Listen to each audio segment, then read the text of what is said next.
নবীজি আমার দয়াল আমরা তোমার নাম শুনিয়া পাগল হয়েছি আমরা তোমার আমার নবীর সোহবতে আমার নবীর মহব্বতে সাহাবায়ে কেরাম দিল সাজাইলো এই জন্য তাদের অন্তরে আল্লাহ নবীর প্রেম ছাড়া আর কোনো কিছুই নাই এই জন্য আমার আল্লাহ তাদের সম্মান বাড়াইয়া দিয়েছে। উহুদের ময়দানে উহুদের মাঠ মদিনাতুল মুনাওয়ারা থেকে একটু উত্তর দিকে 3 থেকে 3.5 কিলোমিটার উত্তরে হলো উহুদের মাঠ। ইসলামের দ্বিতীয় যুদ্ধ উহুদের মাঠে হয়েছিল। এই উহুদের মাঠে মুসলমানদের পরাজয় হয়েছিল। 70 জন মুসলমান শাহাদাত বরণ করেছিল। আমার নবীজির পেশানের মধ্যে তীর পড়েছিল। আমার নবীজির দন্দান মুবারক শহীদ হয়েছিল। আমার নবীজি নিজেকে রক্ষা করার জন্য 12-13 জন সাহাবায়ে কেরামকে রেখেছিলেন, তোমরা আমার পাশে থাকবে, আমার কাছে থাকবে। 12 জনের মধ্যে 11 জনকে শহীদ করে ফেললো তারা। 11 জন সাহাবী 13 জন কিংবা 12 জনের মধ্যে 11 জনকে তারা শহীদ করে ফেললো। আমার নবীজির পেশানের মধ্যে তীর পড়ে গেল, দন্দান মুবারক শহীদ হয়ে গেল। রক্তের নহর আমার নবীর পেশানি থেকে পড়তে লাগলো। সাহাবী হযরত তালহা রাদিয়াল্লাহু তাআলা আনহু নজর করলেন, কাফেরদের টার্গেট ভালো না, তারা যেভাবে আক্রমণ শুরু করলো আমার নবীকে দুনিয়ার জমিন থেকে বিদায় করে দিবে।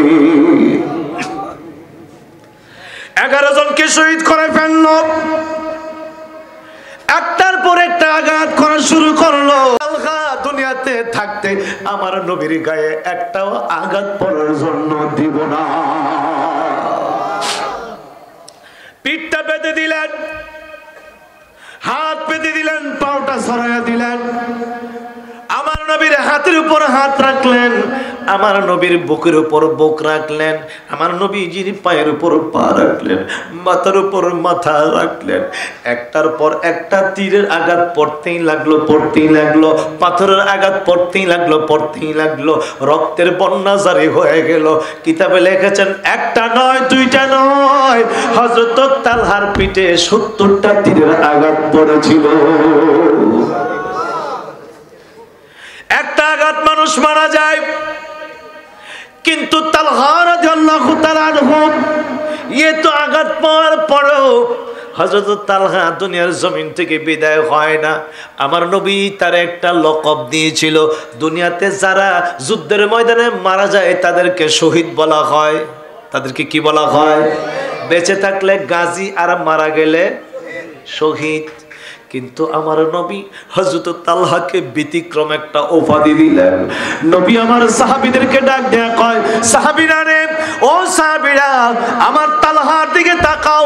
আমার তালহা সবাই মরলে শহীদ হয়, আর আমি রাসূলুল্লাহ আমার তালহাকে জীবন্ত শহীদ বানায়া দিলাম। আমার তালহা মরার পরও যেন শহীদ হয়ে আছে, জিন্দা হয়ে আছে। এই জন্য আমার তালহা জীবন্ত অবস্থায় শহীদ। সুবহানাল্লাহ। একটা নয়, দুইটা নয়, 70টা আঘাত তালহা রাদিয়াল্লাহু তাআলা আনহুর পিঠ মোবারকের মধ্যে পড়েছেন। তিনিও জান্নাতের শুভ সংবাদ প্রাপ্ত একজন সাহাবী। কিন্তু সবচেয়ে আশ্চর্যের বিষয় হইল, পেট থেকে রক্ত পড়তে পড়তে গোটা শরীর লাল হয়ে গেল। আমার নবীজির শরীরের উপর লাল রক্ত, গোটা শরীর রক্তাক্ত হয়ে গেল। পাথরের আঘাত পড়ে ইস করে না, বিষ লাগে না, উহ করে না, আহা করে না, তো আঘাত পড়ে কান্দে না, ও আহা কিছুই করে না। নবী আমার ডাক দেয়া কয়, তালহা রে, ও তালহা, তো আঘাত তোর পিঠের মধ্যে লাগে, একটা বার ও শব্দটা করলে না, আহা শব্দটা করলে না। তালহা বলেন, ইয়া রাসূলুল্লাহ, নবী গো, আজকে এই পাথরের আঘাত আমার কষ্ট লাগে না, তীর বল্লমের আঘাত আমার কষ্ট লাগে। নবী গো, ওই নবী আমার কষ্ট লাগে না, শুধু কেবল হাসতেই মনে চায়, আমার আনন্দ লাগে, আমার আনন্দ লাগে। নবী গো, কেন আনন্দ লাগে নবী গো? আমার বুকটা আমার দয়াল নবীর সঙ্গে লাগা রয়েছে, এই জন্য দুনিয়ার আঘাত আর আমার আঘাত লাগে না। উম্মতের জান আমার নবী দু জাহান, আমার উম্মতের জান আমার নবী। গুনাহগারকে পার করিবেন হাসরের ময়দান, গুনাহগারকে পার করিবেন হাসরের ময়দান। উম্মতের জান আমার নবী দু জাহান, উম্মতের জান আমার নবী দু জাহান। একটু আওয়াজ দিয়ে মহব্বতের সুরে বলুন, উম্মতের জান আমার নবী দু জাহান, উম্মতের জান আমার নবী দু জাহান। গুনাহগারকে পার করিবেন হাসরের ময়দান, গুনাহগারকে পার করিবেন হাসরের ময়দান। উম্মতের জান আমার নবী দু জাহান, উম্মতের জান আমার নবী দু জাহান। রহমতে আলম নবী আসলেন ধরায়, উম্মতের মায়ায় কাঁদেন পড়িয়া সেজদায়। রহমতে আলম নবী আসলেন ধরায়, উম্মতের মায়ায় কাঁদেন পড়িয়া সেজদায়। মাফ করে দাও উম্মত আমার, মাফ করে দাও উম্মত আমার, ও গো মেহেরবান। উম্মতের জান আমার বলুন, উম্মতের জান আমার নবী দু জাহান। গুনাহগারকে পার করিবেন হাসরের ময়দান, গুনাহগারকে পার করিবে হাসরের ময়দান। উম্মতের জান আমার নবী দু জাহান, উম্মতের জান আমার নবী দু জাহান। কষ্ট লাগতেছে বাবা, নবীর শান শুনলে ভালো লাগে না খারাপ লাগে? ভালো লাগে। সবাই বলুন, ভালো লাগে না খারাপ লাগে? ভালো লাগে। মদিনা যাইতে নবীর শান একটা লিখেছিলাম, মদিনা যাওয়ার সময় একটা ভাব থাকে আরেক রকম, যাইয়া যদি আমার নবীর সামনে দাঁড়ায় দাঁড়ায় কিছু বলতে পারে, একটাই টার্গেট থাকে, নবী গো গোটা দুনিয়ায় আপনি নবীর শান বলে আপনার রওজার সামনে দাঁড়ায় যদি কিছু বলতে পারে, আর যদি আপনার দয়া হয়, আর একবার যদি আপনার জিয়ারত নসিব হয়ে যায়, দিদার নসিব হয়ে যায়, কপাল ভালো হয়ে যাবে। এই জন্য মদিনায় যাইতে পারে লিখেছিলাম, নূর নবীজির নামে আমি, নূর নবীজির নামে আমি হইয়া গেলাম দেওয়ানা, কেমনে যাব সোনার মদিনায় আমরা, কেমনে যাব সোনার মদিনা। নূর নবীজির নাম শুনিয়া, নূর নবীজির নাম শুনিয়া হইয়া গেলাম দেওয়ানা, কেমনে যাব সোনার মদিনায় আমরা, কেমনে যাব সোনার মদিনা। ও আল্লাহ আসেন নবী মদিনাতে, শুয়ে আসেন রওজা পাকে গো, আসেন নবী মদিনাতে, শুয়ে আসেন রওজা পাকে। কেমনে পাবো নবীর দেখা, কেমনে পাবো নবীর দেখা করি শুধু ভাবনা, কেমনে যাব সোনার মদিনা। বলুন না বাবা, কেমনে যাব সোনার নূর মদিনা নবীজির নাম শুনিয়া নূর নবীজির নাম শুনিয়া হইলাম আমরা দেওয়ানা কেমনে যাব সোনার মদিনা ও আল্লাহ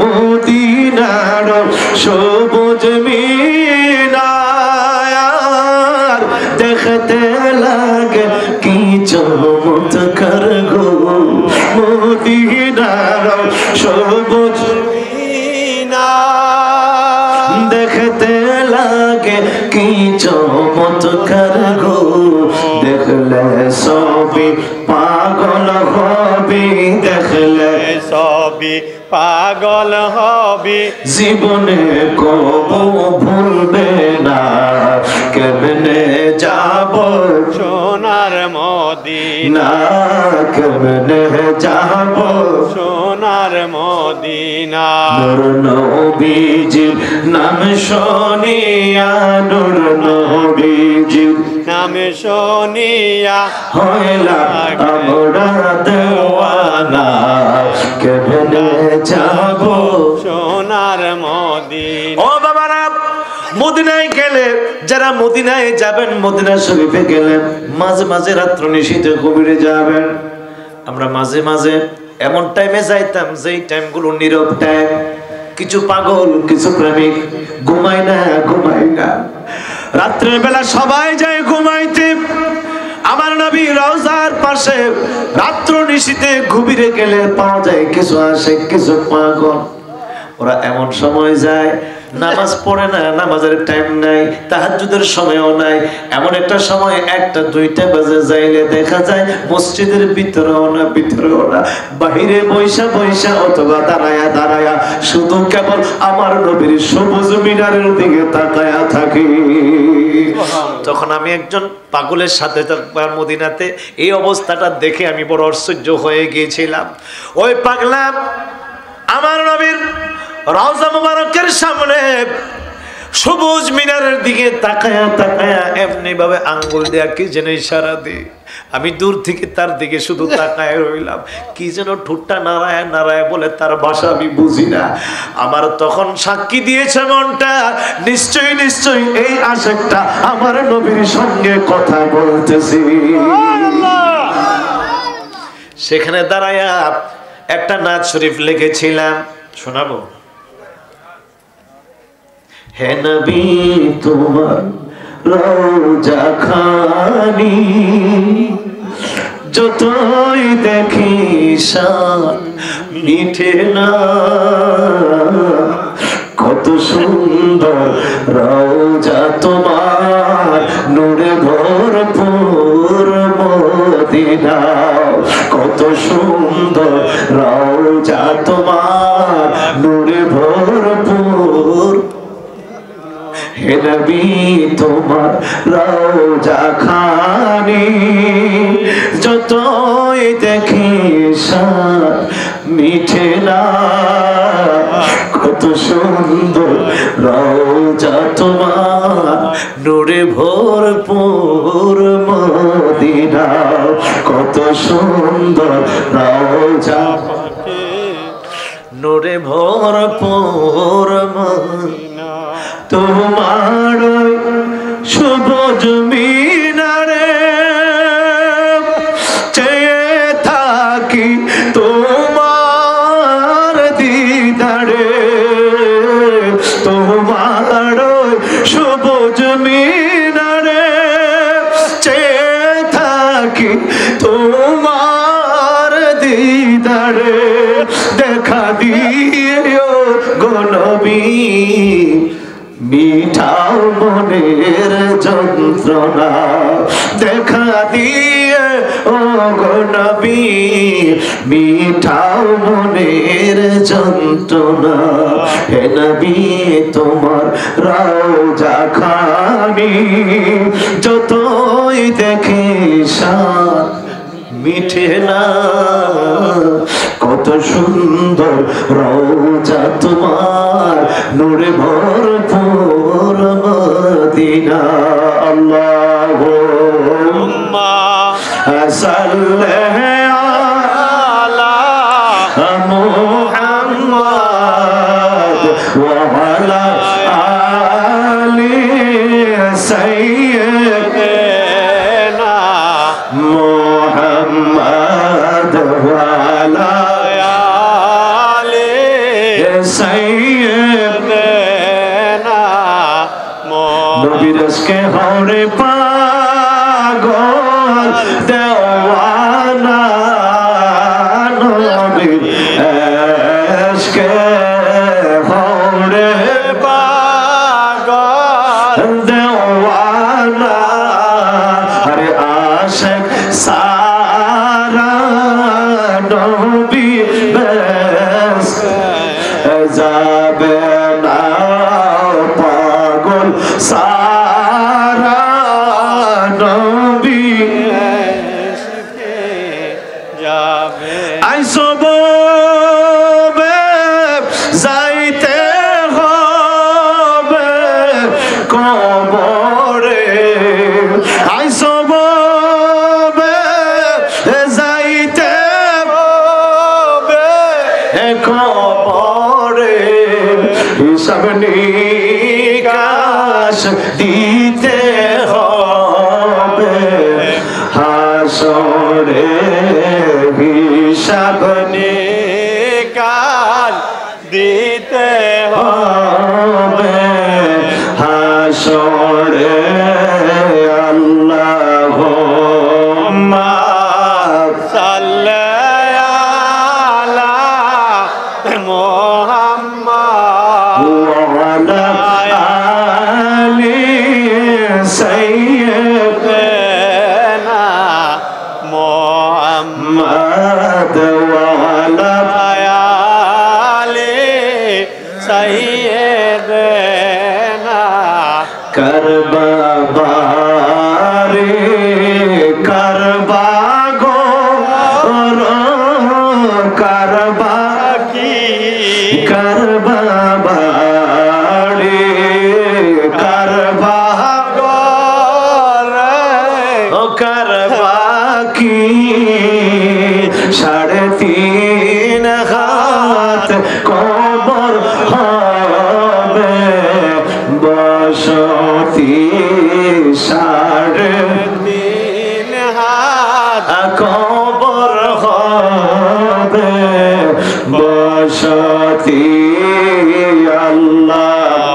আল্লাহুম্মা সাল্লি আলা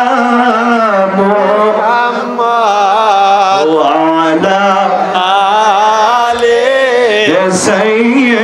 সাইয়্যিদিনা মুহাম্মাদ। বন্ধুগণ আমার, বলতেছিলাম সাহাবীর শরীরে আঘাত পড়ে হাসে কান্দে না। সুবহানাল্লাহ।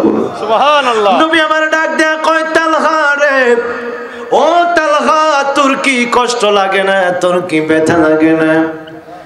সাহাবী কই, নবী গো, আজকে তীরের আঘাত কেন যেন আমার ব্যথা লাগে না। নবী গো, আজকের এই পাথরের আঘাত কেন যেন আমার ব্যথা লাগে না, মনে শান্তি লাগে। আমি যে আমার নবীকে হেফাজত করতে পারতেছি, আমার জান গেল আমার কষ্ট লাগবে না, আমার নবী ব্যথা না পাইলে খুশি। সুবহানাল্লাহ।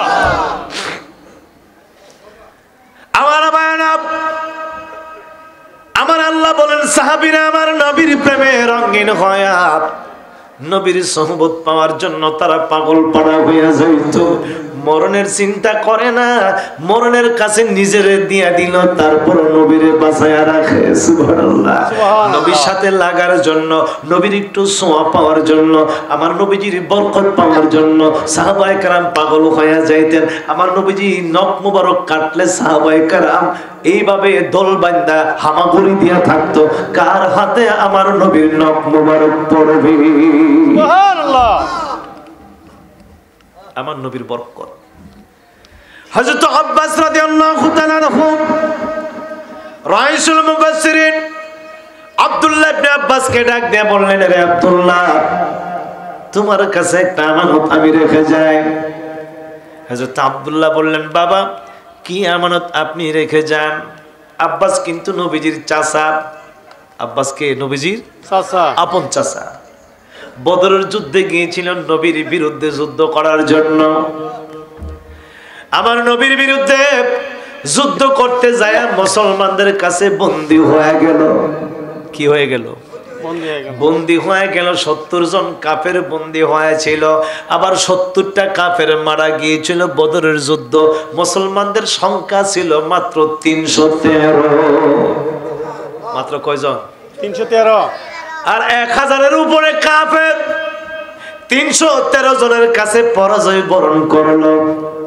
আমার নবীর চাচা হযরত আব্বাস বন্দী হয়ে গেল। আমার নবী কয়, সারা যাবে না, সারা যাবে না। 70 জন বন্দির যে হাল, আমার চাচারও থাকবে সেই হাল। 70 জন বন্দির যে অবস্থা, আমার চাচারও থাকবে সেই অবস্থা। আমার চাচা বলে তারে ছাড় দেওয়া যাবে না। তো সাহাবীরা কয়, হে আব্বাস, আপনার ব্যাপারে তো কোনো ছাড় নাই। নবীজি বলছেন, অন্যান্য বন্দীদের যে অবস্থা হবে আপনাদেরও একটা পথ খোলা আছে, হয়তো মুক্তিপণ দিবেন আর নতুবা কালেমা পড়বেন। দুইটার একটা করলে আপনি বেকসুর খালাস হয়ে যাবেন। সুবহানাল্লাহ। আর নতুবা বন্দী থাকতেই হবে। আব্বাস বলেন, কালেমা পড়লে কি আর যুদ্ধ করতে আইছিলাম? কালেমা পড়া সম্ভব না। তাহলে মুক্তিপণ দেন। আমার কাছে কোনো টাকা পয়সা নাই। একবার, দুইবার, তিনবার সাহাবায়ে কেরাম বলে, বারে বারে না করে, বারে বারে না করে নবীজির কাছে যায় কয়, নবী গো, আপনার চাচা বলে আপনার চাচার কাছে কোনো সম্পদ নাই, মুক্তিপণ দিবে না, কালেমাও বন্দী থাকবে। আপনি কি বলেন? আমার নবী বলেন, ঠিক আছে, আমি আমার চাচার কাছে যাই। সুবহানাল্লাহ। সুবহানাল্লাহ। চাচা, দুইটা পথ, সকলের জন্য যেই পথ, আপনার জন্য সেই পথ। কালেমা পড়েন, মুসলমান হয়ে যান, বেকসুর খালাস, কোনো জেল জরিমানা কিছুই লাগবে না। আর যদি না হয় আপনি মুক্তিপণ দিয়ে মুক্ত হয়ে যান। হযরত আব্বাস বলেন, হে ভাতিজা, আমার কাছে তো কোনো টাকা পয়সা, কোনো সম্পত্তি টম্পত্তি কিছুই নাই, তোমার কি দিয়ে আমি মুক্ত হব? আমি তো একেবারেই অসহায়, আমার কিছুই নাই। আমার নবী একবার, দুইবার কথা শুনলেন, তৃতীয়বার বলেন, চাচা, আপনি কার সামনে কথা বলেন আপনি কি আন্দাজ করতে পারছেন? আমি তো রাসূলুল্লাহ। সুবহানাল্লাহ। সুবহানাল্লাহ। হে চাচা, নবীগণের সামনে কেউ মিথ্যা কথা বলে বাঁচতে পারে না, কারণ নবীগণ আপনার সব খবর জানে। যদি বলুন সুবহানাল্লাহ। সুবহানাল্লাহ। আল্লাহু আকবার। ইয়া রাসূলুল্লাহ। জিন্দাবাদ, জিন্দাবাদ। আল্লাহু আকবার। নবীগণের কাছে কোনো খবর গোপন রাখা যায়?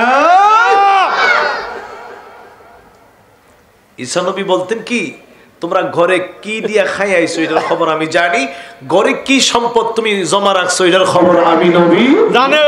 আচ্ছা, ঈসা নবী জানলে আমার নবী জানার ক্ষমতা আছে? আছে, আছে। বেশি আছে। নবী জানলে বলে আল্লাহর সমান হয়ে যায়।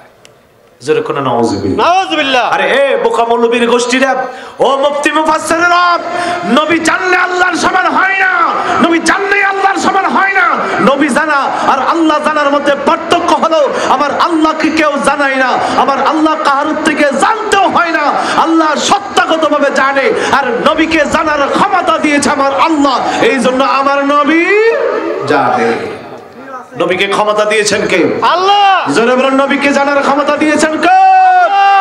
আমরা এই কথা বলি না, নবী নিজে নিজে জানে। নবীকে জানার ইলমটা, নবীকে জানার শক্তিটা দিয়েছেন কে?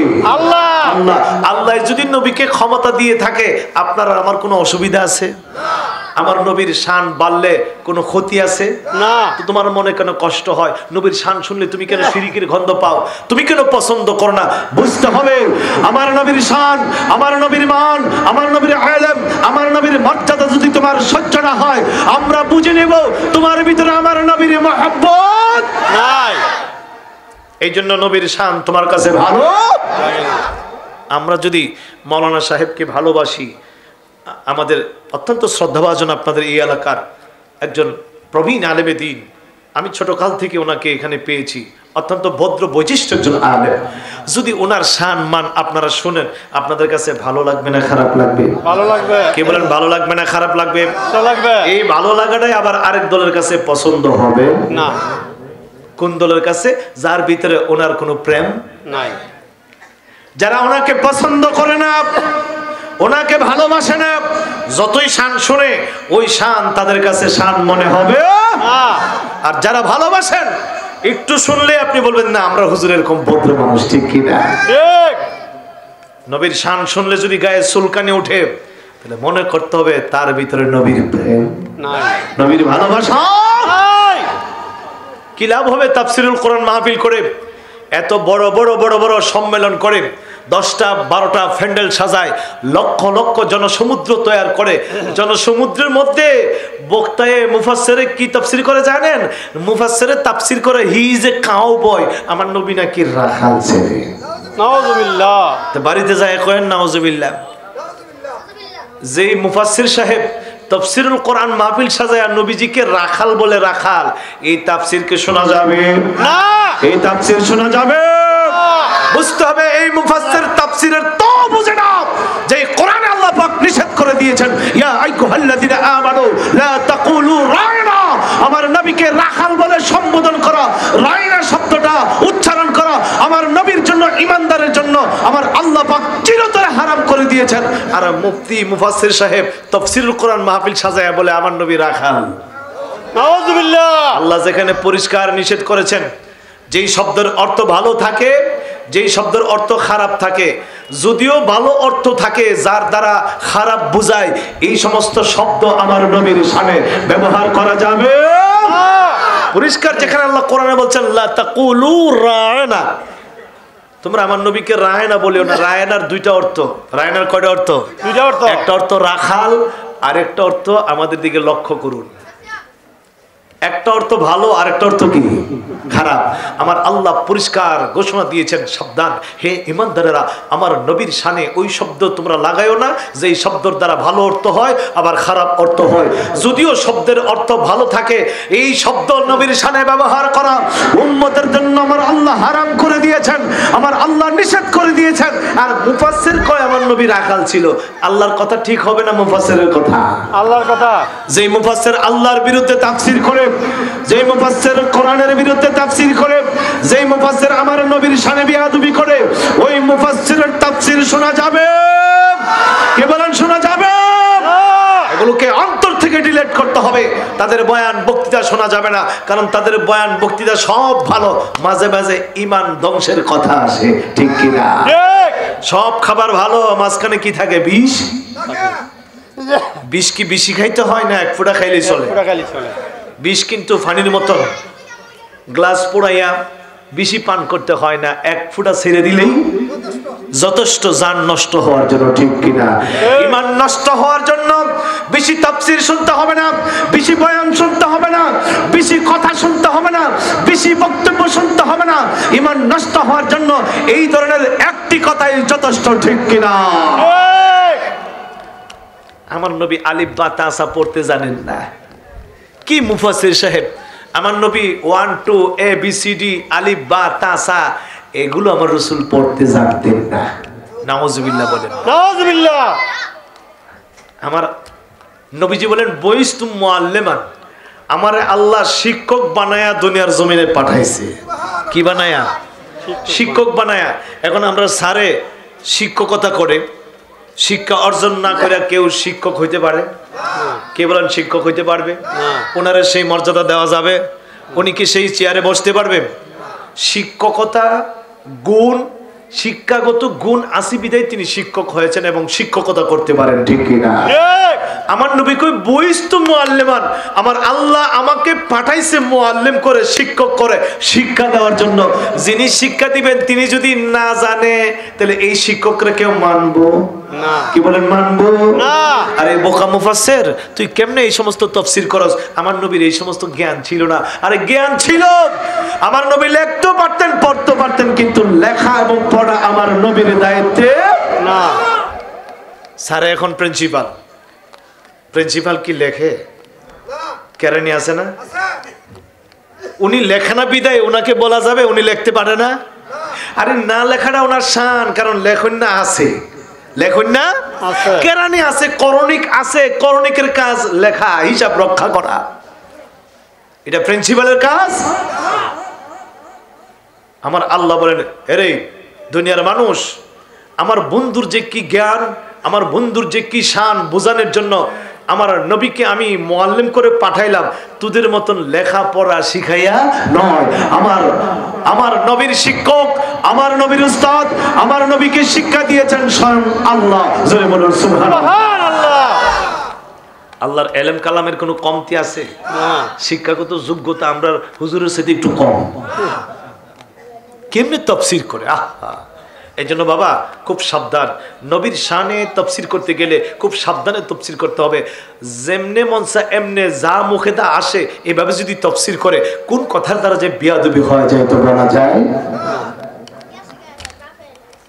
সাহাবায়ে কেরাম রাসূলের নখ মুবারক সংগ্রহ করে রাখতেন। হযরত আব্বাস রাদিয়াল্লাহু তাআলা আনহু বলেন, হেরে আব্দুল্লাহ, আমার এই যতনের জিনিসগুলো আমি যখন মারা যাব, মারা গেলে আমার কাফনের ভিতরে তুমি ঢুকাইয়া দিও।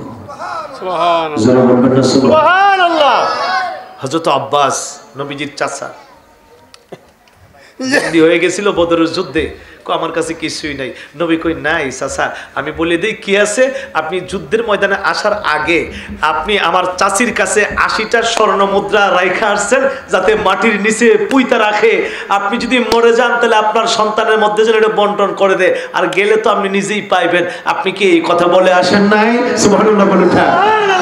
আরে গায়েব কি খবর দেনে ওয়ালা, अव्वल आखिर सबको से जाने, देखे बाई दो करीब, गैब की खबर देने वाला, गैब की खबर देने वाला, अल्लाह का हबीब नबी जी। अल्लाह ला इलाहा इल्लल्लाहु, अल्लाह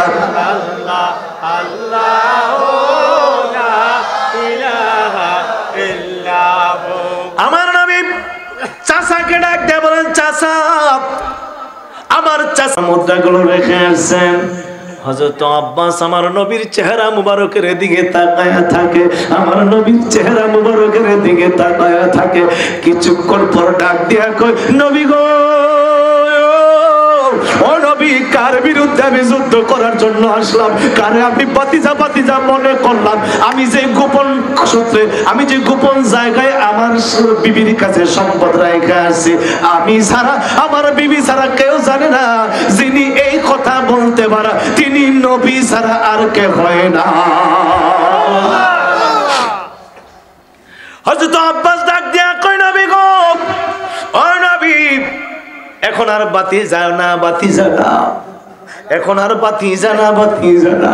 নবী কইয়া ডাক দিয়া কই, ইয়া রাসূলুল্লাহ, আর দেরি করা যাবে না গো, আমাকে পড়াইয়া দিন লা ইলাহা ইল্লাল্লাহু মুহাম্মাদুর রাসূলুল্লাহ সাল্লাল্লাহু আলাইহি ওয়াসাল্লাম কালেমা পড়ে মুসলমান হয়ে গেলেন। আমার নবীর চাচা হযরত আব্বাস রাদিয়াল্লাহু তাআলা আনহু আমার নবী বড় সম্মান করতেন, ইজ্জত করতেন। তারপরও কোনদিন বাতিজা বলে সম্বোধন করেন নাই। নবীর কাছে যায় কই, ইয়া রাসূলুল্লাহ। হযরত আব্দুল্লাহ ইবনে আব্বাস, যার মাজার শরীফ শাহ আলমরে নিয়ে গেছিলাম তায়েফে, আব্দুল্লাহ ইবনে আব্বাসের মাজার শরীফ তায়েফের মধ্যে আছে, কিন্তু এমন ভাবে বেষ্টনী দিয়া রাখছে দেখাও যায় না, বোঝাও যায় না, কিন্তু সবাই জানে সেখানে হযরত আব্দুল্লাহ ইবনে আব্বাস রাদিয়াল্লাহু তাআলা শুয়ে আছেন। বেষ্টনী দিয়া রাখছে, ভিতরে ঢোকার কোনো সুযোগ। আমরা বাহির থেকে জিয়ারত করে আসলাম। হযরত আব্বাস বলেন, আব্দুল্লাহ রে, এই সম্পদটা তোমার কাছে আমি রেখে দিলাম, তুমি কিন্তু হেফাজতে রাখবে, আর যেদিন আমি মারা যাব আমার কাপড়ের ভিতরে তুমি ঢুকাইয়া দিও। বাবা, সম্পদটা কি? আরে আব্দুল্লাহ, এখন তুমি দেখো না, এখন তুমি দেখো না, এই সম্পদটা আমি রেখে দিলাম, সযত্নে তুমি রাখো। হযরত আব্বাস যখন ইন্তেকাল করলেন, হযরত আব্দুল্লাহ এইভাবে প্যাকেটটা খুইলা দেখে কতগুলো নখ মুবারক। সুবহানাল্লাহ। আব্বাস ডাক দিয়ে কয়, রে আব্দুল্লাহ, এটা আমার নবীর তাবারুক, আমি রেখে দিলাম। হযরত আব্দুল্লাহ বলেন, আমার নবীজির নখ মুবারক রাখছে আর বই লাগেছে, এই সম্পদ যেন আমি কাফনের ভিতরে ঢুকায়া দেই। হযরত আব্বাস বলেন, মুনকির নকির আইসা আমারে সওয়াল করলে আমি দেখায়া দিব আমি কে, আমার পরিচয় নাও, আমার সাথে আমার নবীজির নখ মুবারক আছে।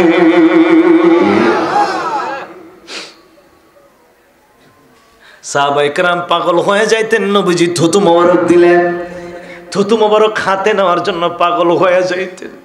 আমার নবীজি উজু করলে উজুর পানি মাটিতে পড়ার জন্য দিতেন না, সাহাবায়ে কেরাম নিচে দিয়ে হাতটা বিছায়া রাখতেন। সুবহানাল্লাহ। উজুর পানি কিন্তু ব্যবহার করা জায়েজ নাই। উজুর পানি ব্যবহার করা কেন জায়েজ নাই জানেন? উজু করলে উজুর পানির সাথে মানুষের গুনাহ জড়ে। কি জড়ে? গুনাহ জড়ে। এই জন্য এই পানি আর অন্য কোনো কাজে ব্যবহার করা যাবে। কিন্তু সাহাবায়ে কেরাম আমার নবীজির পানি শুধু নিতেন না, সাহাবায়ে কেরাম আমার নবীজির উজুর পানি পাইলে তারা খেয়ে ফেলতেন এবং চেহারার মধ্যে মালিশ করতেন। সুবহানাল্লাহ। আমার নবীজির বরকত। রাসূলুল্লাহ সাল্লাল্লাহু আলাইহি ওয়াসাল্লাম নবীজির বরকত নেওয়ার জন্য, নবীজির সাথে একটু সম্পর্ক হওয়ার জন্য সাহাবায়ে কেরামের যে কি প্রচেষ্টা ছিল। নবীজি অসুস্থ, একদিন এই অসুস্থ অবস্থায় মসজিদে নববীতে রাসূলুল্লাহ বললেন, সাহাবীরা রে, আমি তো এমন এক নবী, কোনো ঋণ রেখে আমি দুনিয়ার জমিন থেকে বিদায় হব? তোমরা যদি কেউ কোনো জিনিস আমার কাছে পাওয়ানা থাকো, তাহলে আজকে তোমরা বলো, আমি সেই পাওনা আদায় করবো। সুবহানাল্লাহ। আমরা বলি না, মরণের পর হইলেও বলি, মরার আগে না বললো, নিজে না বললো, ছেলে সন্তানেরা বলে, আমার আব্বার কাছে কেউ কিছু পাওয়ানা থাকলে এটা আমাদের কাছে বইলা দিয়েন, আমরা এটা আদায় করবো। বলি কি বলে না? তার মানে পাওনাদারের পাওনা রাইখা মরে গেলে এটার জবাব আল্লাহর কাছে দিতে হবে। এটা হকুল ইবাদ। মইরা যে গেছো গা, আরেকজনের টাকা মাইরা, যতক্ষণ পর্যন্ত এই লোকটা ক্ষমা না দিবে, আমার আল্লাহ তোমারে ক্ষমা দিবে। এই জন্য দুনিয়ার জমিনে তুমি এই হক আদায় করে যাইতে হবে। তুমি মরে গেছো গা, সন্তানের উপর চাপ রাইখা গেছো, হকের ব্যাপারে সাবধান থাকতে হবে। নবীজি সাহাবায়ে কেরামকে ডাক দিলেন, সাহাবীরা রে, কেউ যদি আমি নবীর কাছে কিছু পাওনা থাকো, আজকে বলো, আমি তোমাদের পাওনাটা পরিশোধ করব। মসজিদে নববীতে সাহাবায়ে কেরাম চুপচাপ খামোশ, সবার চোখে মুখে পানি। নবী গো, আপনি আমাদের কাছে ঋণী, এটা তো প্রশ্নই আসে। যা কিছু আছে সব তো আপনার, আমরাও তো আপনার, সুতরাং নবী গো, আপনি আমাদের কাছে ঋণী, এটা প্রশ্নই আসে না, এটা কখনো হতে পারে না। কোনো সাহাবায়ে কেরাম কোনো কথা বলেন না, কোনো কথা বলেন না। হঠাৎ করে একজন সাহাবী দাঁড়ায় কয়, নবী গো, আমি একটা পাওনা আছি আপনার কাছে। সুবহানাল্লাহ। মসজিদে নববীতে সাহাবায়ে কেরাম অবাক হয়ে গেলেন। কোন সাহাবী নবীর সামনে দাঁড়ায় এই কথা বলার সাহস নাই, আর সে বলে নবীর কাছে নাকি সে কি পাওনা আছে। সবাই তলোয়ার এইভাবে তাক করলেন, এটা তো নিশ্চয়ই মুনাফিক হবে, বেয়াদব হবে, আমরা কেউ কথা বলি না। সে বলে নবীর কাছে কি পাইবো, আজকে এই পাওনা সে পরিশোধ করে নিব, পাওনা আদায় করব। সাহাবায়ে কেরাম তার প্রতি ক্ষেপে গেলেন। দুজনের বাচ্চা নবী, রহমতের নবী, নূরের নবী। সাহাবায়ে কেরামকে ডাক দিয়ে বলেন, সাহাবীরা রে, ও সাহাবীরা, খামোশ খামোশ, চুপচাপ থাকো, চুপচাপ থাকো। পাওনাদারের পাওনা নিতে দাও, তারে তোমরা বাধা দিও না, তারে তোমরা বাধা দিও না। নবীজি সবাইরে চুপ করাইলেন, আসো আমার কাছে, কি তুমি পাও? ওই সাহাবী বলেন, ইয়া রাসূলুল্লাহ, নবী গো, একটা জিনিস আমি আপনার কাছে পাই, যেহেতু আপনি অনুমতি দিয়েছেন বলার জন্য, আপনি সাহস দিলে আমি বলবো, নতুবা বলবো না। নবী বললেন, আমি তোমার অনুমতি দিলাম, তুমি যা পাওয়ার আমার কাছে বলো, যা চাওয়ার আমার কাছে চাও, আমি নবী তোমার পাওনা পরিশোধ করব। আমি নবী ঋণ রেখে দুনিয়ার থেকে যাব? সাহাবায়ে কেরামের মেজাজ শুধু গরম হইতে লাগলো, গরম হইতে লাগলো। সাহাবী কই, নবী গো, যেহেতু সুযোগ দিলেন এবার নির্ভয়ে আমি বলবো। নবীজি বললেন নির্ভয়ে বলো, চিন্তার কোনো কারণ নাই। সাহাবী কই নবী গো, এক যুদ্ধের ময়দানে আপনি উটের পিঠে বাড়ি দিয়েছিলেন, ওই বাড়িটা উটের পিঠের মধ্যে না পইরা আমার পিঠে পড়েছিলেন। নবী গো, ও নবী, এই বাড়িটা আমি আপনার কাছে পাই। সুবহানাল্লাহ। এই কথা যখন বললাম, সাহাবায়ে কেরাম তলোয়ার হাতের মধ্যে নিয়ে ফেলল, তলোয়ার এবার মুক্ত করে ফেললো, তলোয়ার খুলে ফেললো, প্রত্যেকের হাতে এক একটা করে তলোয়ার। ওই মুনাফিককে মসজিদের ভিতরে কতল করে ফেলবো। কত বড় সাহস! আমার নবীর কাছে বলে সে বাড়ি পাওনা আছে, আমার নবীরে নাকি সে আঘাত দিয়ে পাওনা পরিশোধ করবে। নবী গো, তারে আর মসজিদের ভিতরে থাকার জন্য দেব না। কত বড় সাহস! আমার নবীর সঙ্গে বেয়াদবি করতে চাই, আমার নবীর সঙ্গে বেয়াদবি করলে নবী গো আমরা বরদাস্ত করতে পারবো না, সহ্য করতে পারবো না। আমার নবী বলেন খামোশ খামোশ খামোশ, তোমরা চুপ থাকো, পাওনাদারের পাওনা আমার কাছ থেকে নিতে দাও। আমার নবী বুঝে কি বুঝে না? এর মনের অবস্থা কি আমার নবী বুঝে কি বুঝে না? প্রিয় নবীজি, আমার দয়াল নবীজি, আমরা তোমার নাম শুনিয়া পাগল হয়েছি, আমরা তোমার নাম শুনিয়া নবীজি নবীজি ও গো নবীজি নবীজি নবীজি ও গো নবীজি, আমরা তোমার নাম শুনিয়া পাগল হয়েছি, আমরা তোমার উম্মতের জান তুমি, মুমিনের ঈমান। বলুন, উম্মতের জান তুমি, মুমিনের ঈমান। তোমার মাঝে পেয়েছি খোদারি সন্ধান। উম্মতের জান তুমি, মুমিনের তোমার মাঝে পেয়েছি খোদারি সন্ধান। তুমি মোদের কাবার কাবা আমরা বুঝেছি, তুমি মোদের কাবার কাবা আমরা বুঝেছি, আমরা তোমার নাম শুনিয়ে পাগল হয়েছি, আমরা তোমার শাফিউল মুজনবির তুমি দয়ারি ভান্ডার। তুমি সারা ত্রিভুবনে কে আছে আমরার। শাফিউল মুজনবির তুমি দয়ারি ভান্ডার। তুমি সারা ত্রিভুবনে কে আছে আমরার। তোমার প্রেমের মালা মোড়া, তোমার প্রেমের মালা মোড়া গলায় পড়েছি, আমরা তোমার নাম শুনিয়ে পাগল হয়েছি। জি আমার দয়াল নবীজি, প্রিয় নবীজি, আমার দয়াল আমরা তোমার নাম শুনিয়া পাগল হয়েছি, আমরা তোমার বন্ধুগণ আমার, আমার নবী সাহাবায়ে কেরামকে বলেন সাহাবারে খামোশ, চুপ থাকো, পাওনাদারকে পাওনা আদায় করতে দাও। সাহাবী আমার নবীর কাছে গেলেন, ইয়া রাসূলুল্লাহ, আমাকে আপনি আঘাত করেছিলেন, ওই আঘাতের প্রতিশোধ আমি নেই নাই। আজকে যেহেতু আপনি নবী সুযোগ দিয়েছেন নবী গো, আমি সেই প্রতিশোধ নিতে চাই, আপনি নবীকে আঘাত দিতে চাই। সুবহানাল্লাহ। সাহাবায়ে কেরাম বলেন, ইয়া রাসূলুল্লাহ, এই বেয়াদবি আমরা বরদাস্ত করতে পারবো না, এই বেয়াদবি আমরা সহ্য করতে পারবো না। নবী কই খামোশ থাকো, তারে তারে পাওনা আদায় করতে দাও। সাহাবী কই নবী গো, আপনি যে চাবুকটা দিয়ে আমার আঘাত করেছিলেন এই চাবুকটা চাই। সুবহানাল্লাহ। সাহাবায়ে কেরামের মেজাজ আস্তে আস্তে আগুন বরাবর হচ্ছে। নবীজি বললেন, আমার ঘর থেকে চাবুকটা এনে দাও। চাবুকটা আনলেন। সাহাবী কই, ইয়া রাসূলুল্লাহ, আপনি যখন আমাকে আঘাত করেছিলেন আমি তখন দাঁড়ানো ছিলাম, আপনি নবী শোয়া, আমার নবী অসুস্থ শোয়া। সাহাবী কই নবী গো আমারে পিঠে আঘাত দেওয়ার সময় আমি দাঁড়ানো ছিলাম, এখন আপনি নবী শোয়া।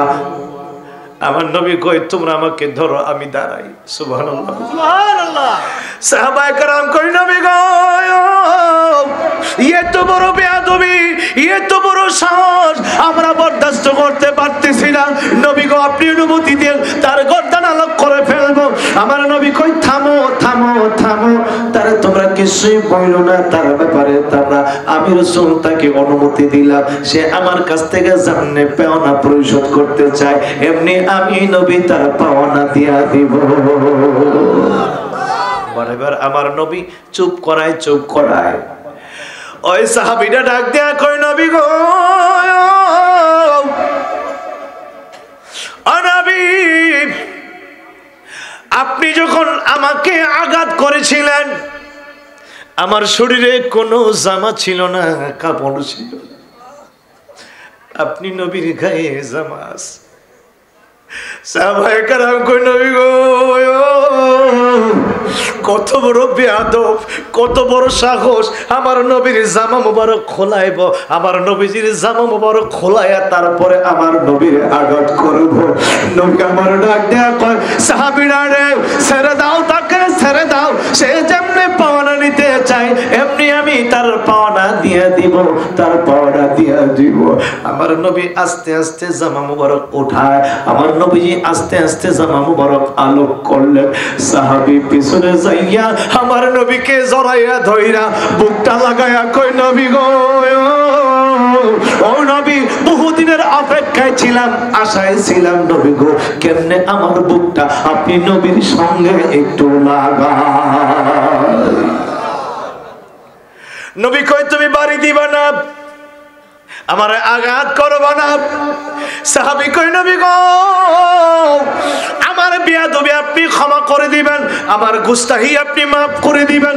ও আল্লাহর নবী এটাই ছিল আমার তামান্না, এটাই ছিল আমার ইচ্ছা, আমার নবীর সঙ্গে কেমনে আমি একটু আমার বুকটা লাগাবো।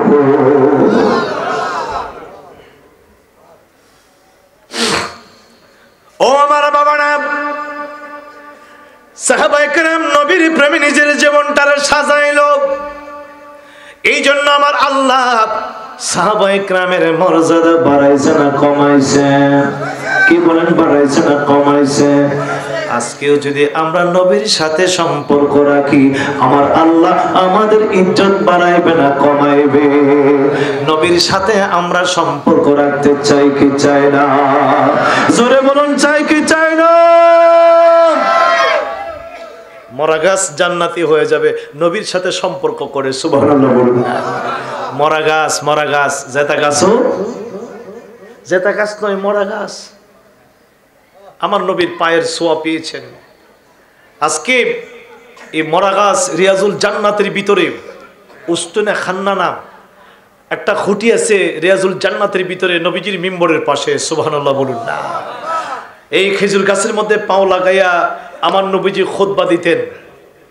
যখন মসজিদ পাকা হয়ে গেল গাছের ভিতর থেকে কান্নার আওয়াজ আসে। সুবহানাল্লাহ বলুন না। নবী কই গাছ কেন কান্দো? নবী গো আপনার কদম ছোঁয়া পাইতাম, আপনার সহুবত পাইতাম। নবী গো আপনার সাথে আপনার কদম মুবারকের সাথে আমার পিঠ লাগতো।